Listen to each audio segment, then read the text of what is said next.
결국 양면 스티커로 해결했습니다. 실리콘을 함께 써보라는 말씀들이 계셨는데 갑자기 실리콘이라는 말에 머리가 하얘져서 이렇게 해버렸습니다. 하지만 조언 주신 분들 감사드립니다. 안녕하세요, 해피엔딩입니다. 저는 숙박업 야간 카운터에 근무 중인 50대 싱글 투잡러입니다. 오늘 눈을 뜨자마자 아이스크림을 사러 왔습니다.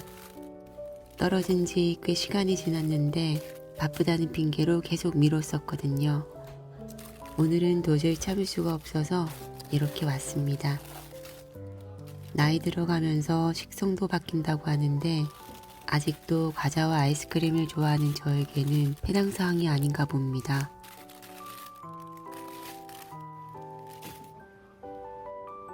이번 주 월요일 저는 앞으로 근무하게 될 새 직장에 잠시 다녀왔습니다. 뵈니까 사장님도 좋으시고 근무 환경은 더 좋았습니다.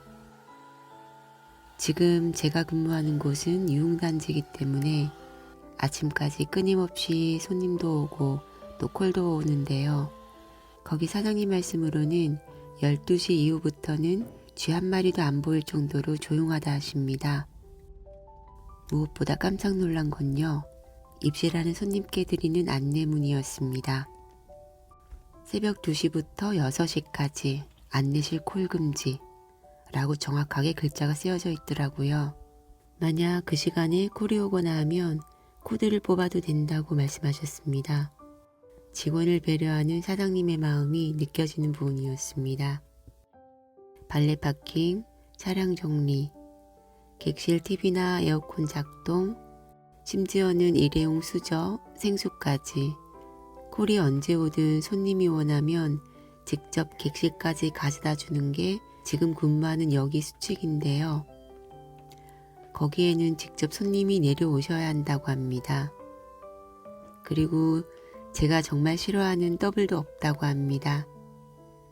어메너티나 비품도 청소 직원이 직접 준비하고요. 딱 하나, 수건만 개는데 수량이 지금 저희 여기에 딱 절반인 것 같습니다. 저 복 받았습니다. 다 구독자님 분들 덕분이고요. 감사드립니다. 11화에 나온 그 스포츠카 청년에게도 감사하는 마음입니다. 당시엔 심한 모멸감도 느끼고 힘들었지만 이렇게 퇴사할 마음을 먹게 해준 직접적인 사람이니까요. 지수씨 고마워요. 참, 그리고 오늘 저의 마지막 근무날입니다. 몸은 엄청 힘들고 여러 가지 일들도 있었지만 여기에서의 경험은 저에게 아주 큰 의미를 가지고 있습니다. 다음에 기회 있으면 이 이야기를 해보도록 하고요. 오늘은 조금 깊은 이야기를 나눠볼까 합니다. 제가 처음 유튜브를 시작할 당시에 왜 자신의 이야기를 하지 않느냐는 댓글을 본 적이 있습니다. 당시 단문을 드리기는 했지만요. 그 말이 한참 동안 저의 머릿속에 남아 있었습니다. 저는 사람들과 쉽게 친해지지 못합니다. 저의 최애 드라마 나의 아저씨에서 지한이 박동훈에게 이런 말을 합니다. 내가 어떤 앤지 알고도 나랑 친할 사람이 있을까? 알고 나면 다들 도망가던데. 딱 그런 마음이었던 것 같습니다. 저는 평범하지 않은 가족과 가정사를 가졌습니다. 그래서 사람들이 가족 이야기를 하면요. 저는 그냥 가만히 듣는 편입니다. 사람들은 이런 고민을 하는구나 생각하면서요. 어떻게 하면 이 집에서 벗어날 수 있을까? 어떻게 하면 이 가족이라는 굴레를 벗어날까? 어떻게 하면 빚쟁이를 보지 않을까? 평범한 그들에게는 전혀 이해되지 않을 이런 고민들로 어릴 때부터 제 머리는 꽉 차 있었기 때문에 그냥 입을 다무는 쪽이 차라리 저는 사람들과 관계를 유지하기 편했습니다. 아직도 들춰내어 마주하기엔 딱지조차 앉지 않은 날 것 그대로 감정이 마음에 있긴 하지만 돌아가신 부모님과의 관계는 나름 해소가 되었기 때문에 조심스럽게 오늘 그 일부를 꺼내어 볼까 합니다. 내용이 길지도 모르겠어서 중간에 끊어질지도 모르겠습니다. 제가 태어난 날 아버지는 술을 드시러 가셨습니다. 남자인 줄 아셨거든요. 그날부터 저는 구박덩이로 자랐습니다.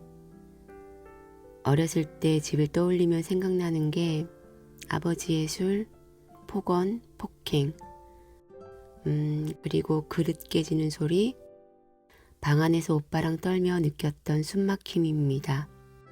가부장적인 아버지는 늘 술을 드셨고 엄마를 때리셨고 엄마는 항상 옆집으로 피신을 다니셨고 그런 엄마를 어린 저는 찾으러 다녔고 그런 일상이 밤마다였습니다.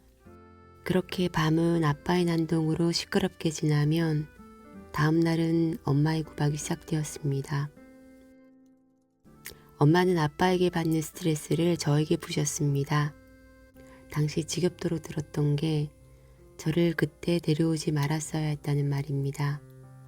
저 들으라고 엄마 혼자 퍼붓던 말들을 하나씩 꿰어보면요. 제가 100일이 채 되기 전에 아버지와 도저히 살 수 없던 엄마는 어느 한 난임 부부에게 저를 수양딸로 보내셨습니다. 그 후 무슨 연유인지 다시 데려온 것 같았습니다. 하지만 오빠는 남자애였기 때문에 그 모든 구박과 잔소리에서 벗어났습니다. 매일매일이 그러다 보니 저는 커가면서 엄마에게 대들기도 하고요. 또 싸우면 오빠를 이기려고도 하고 마냥 착하지는 않았던 것 같습니다. 제가 6살 때 일입니다. 엄마는 장을 보러 갈 때 저를 항상 데려가셨는데 저는 그날이 참 좋았습니다. 장을 본 봉지를 들어드리면 엄마는 까만 꿀떡 하나를 꼭 사주셨기 때문입니다. 그날도 꿀떡 생각에 따라갔는데요. 한참 졸졸 뒤에서 따라가는 저를 갑자기 엄마가 꿀떡 가게로 데려가셨습니다.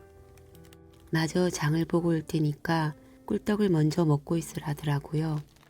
아직 차례가 아닌데 이게 웬일인가. 횡재했다 싶은 저는 엄마가 주문하고 간 떡을 먹었습니다. 하지만 꿀떡을 다 먹고 난 한참이 지나도 엄마는 오지 않았습니다. 상인들이 매대를 파란 포대로 덮고 물건을 들여놓는 어두운 시간에도 엄마는 오지 않았습니다. 계속 기다려야 할지, 집으로 가야 할지, 그런데 엄마가 여기를 오면 어떡할지 어린 저는 어둠 속에서 막막히 서 있었습니다. 사실 집으로 가는 길도 몰랐습니다. 그때 순간 저 앞에 파출소가 보였습니다. 방법은 저기밖에 없겠다 싶은 저는 파출소로 갔는데요. 아저씨를 보자마자 긴장이 풀렸던지 어린 저는 막 울었습니다. 그리고 길을 잃었다고 말했습니다. 경찰 아저씨 한 분이 저의 집 주소를 물어보셨습니다. 다행히 저는 동과 번지까지는 외우고 있었습니다. 그렇게 우는 저를 아저씨는 손을 꼭 잡으시고 저희 집까지 데려다 주셨습니다. 그런데요. 아저씨가 대문이 잠겨있지 않다고 살짝 밀어보시는데 안에서 누구냐며 사람이 나왔습니다. 그게 누구였을까요? 저희 엄마였습니다. 그때 저는 엄마의 표정을 잊을 수가 없습니다.